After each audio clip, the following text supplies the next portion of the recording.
దాశరథిగ శ్రీకాంతుడు వెలయు కౌసల్యా సతి తపము ఫలించు జన్మిల్తురు సహజాతులు మూవురు జన్మిల్తురు సహజాతులు మూవురు లక్ష్మణ శత్రుఘ్న భరత రాముని అవతారము రవికుల సోముని అవతారము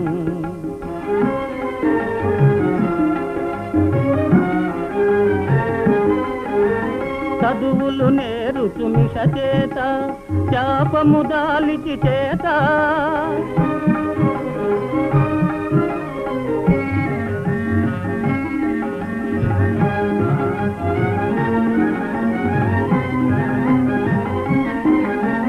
విశ్వామిత్రుని వెనువెంట యాగము కావగ తనునంట అంతము చేయున హల్యకు శాపము